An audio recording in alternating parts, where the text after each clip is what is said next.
Una cosa, para los que dicen que Jacob Elordi solo hace de gay, ¿me podéis decir en qué otra película ha hecho de gay? Porque en Saltburn técnicamente no era gay, era el objeto de deseo de un gay.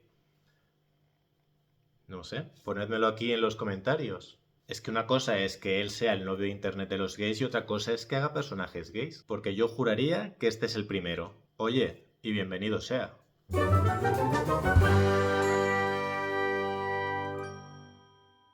Hola, ¿qué tal? Soy Iván Efemula, periodista cultural, y en este vídeo os voy a hablar sin spoilers de On Sweet Horses, la película de temática gay protagonizada por Jacob Elordi, entre otros actores y actrices, que en España se ha llamado Indomables, un título sugerente que quizás genera una expectativa un poco más allá de lo que realmente nos da esta película, que para mí pintaba muy bien, pero que en cierta forma me ha decepcionado. La película está ambientada en los años 50 y cuenta la historia de dos recién casados interpretados por Daisy Edgar Jones y Will Porter que dejan su hogar en Kansas para comenzar una nueva vida en San Diego. Allí consiguen trabajos estables, una casa muy bonita y se proponen formar una familia en lo que sería más o menos el sueño americano. Por otro lado, el hermano de Lee, Julius, interpretado por Jacob Elordi, regresa de la guerra de Corea sin ningún plan de futuro ni de ningún tipo. Pero como tiene talento para el póker, termina trabajando en Las Vegas. De esta manera, Muriel y Julius empiezan una correspondencia sin darse cuenta de todo lo que realmente tienen en común, al mismo tiempo que inician paralelamente relaciones homosexuales clandestinas. De entrada a mí esta historia me interesa, años 50, Estados Unidos, el sueño americano, ¿no? Vemos que se esconde detrás de ese sueño que en realidad es todo apariencias. Tenemos por un lado una historia lésbica, una historia gay en la misma película, que esto es poco habitual y yo lo celebro porque al final son historias que pueden ser complementarias y que pueden acoger, aunque no lo parezca, a un mismo tipo de público. Y tenemos también a un buen reparto al que hay que incluir también a Diego Calva, que no lo he mencionado en la sinopsis, pero es un personaje importante. Y creo que un poco la gracia de estas películas, hechas en 2025 pero ambientadas en los años 50, es que podemos contar ahora todas esas historias que en su momento no pudieron contarse. Incluso podemos utilizar los registros interpretativos de los actores de la época, pues al estilo James Dean o lo que queráis imaginar, pero con actores de ahora. ¿Qué sucede y cuál es el principal problema de esta película, en mi opinión? Es que es muy bonita, pero acaba siendo como una postal, donde todo es demasiado contenido y las emociones que se supone que están a flor de piel, porque es lo que te indica lo que sucede a los personajes, no acaban de verse por ningún lado, con lo cual todo acaba siendo una especie de pan sin sal que te entra muy bien por los ojos, pero que no consigue hacerte sentir nada. No creo que sea culpa de los actores, porque creo que tienen un buen reparto esta película y además tienen bastante química entre ellos, especialmente lo que son las parejas gays y también algún cruce que hay durante la película. Yo creo que es un problema de tono y sobre todo de dirección. Al final, este tipo de películas puede ser interesante que sean contenidas porque al final es una película que te habla de la represión y eso le puede dar un toque elegante como podía pasar por ejemplo en Carol. Pero al final esa represión tiene que verse en pantalla como un fuego que arde dentro de los personajes y que acaben un poco desgarrando porque van a transgredir una serie de cosas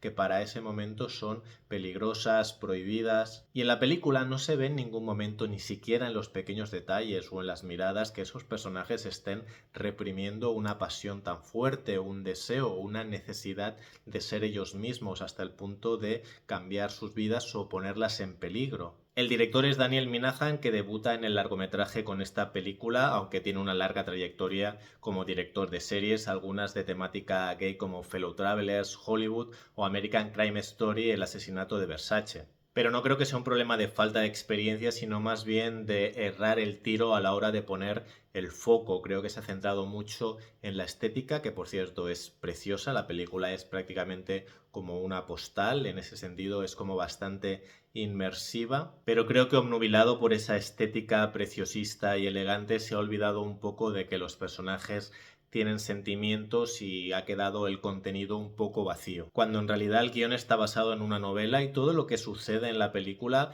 parece que es interesante y a mí en ese sentido, por ejemplo, aunque no me estaba haciendo sentir nada, no me ha aburrido en ningún momento. Yo quería saber lo que les pasaba a los personajes. Lo único que pasaba es que yo no estaba sufriendo por ellos o sufriendo con ellos, ya que tampoco parecía que ellos sufrieran tanto. Lo que sí me ha transmitido un poco de pasión son las escenas de sexo, aleluya, tanto la de los hombres como la de las mujeres. Y esas secuencias sí que creo que están bastante logradas y donde consigues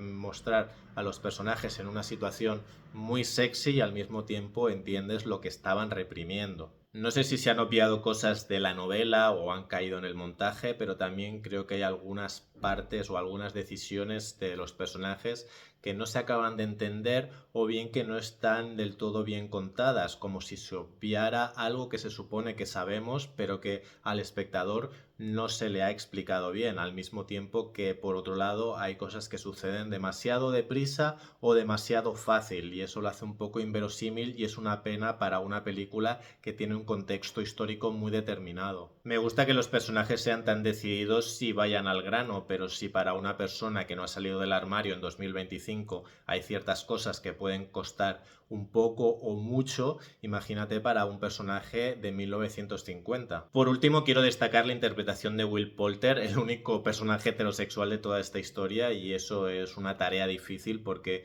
puede acabar cayendo antipático, y más allá de eso creo que está muy en su personaje y al mismo tiempo con pocas cosas nos hace sentir que realmente a él sí que le está pasando algo por dentro. No sé cómo explicarlo, es algo con la mirada, con los silencios sobre todo y con la manera de decir algunas frases que parecen cotidianas, pero se nota que hay algo más detrás de todo eso y creo que esto es esencialmente trabajo de comprensión del personaje del actor. Le voy a dar un 6 a esta película porque ha estado bien, me ha entretenido, me ha dado esos momentos sexys con Jacob Elordi que al final era un poco lo que todos andábamos buscando, aunque no ha sido finalmente la gran historia de temática LGTB de 2025 que esperábamos, aunque seguramente esté entre lo mejor del año, pero yo creo que tenía potencial para ser algo mucho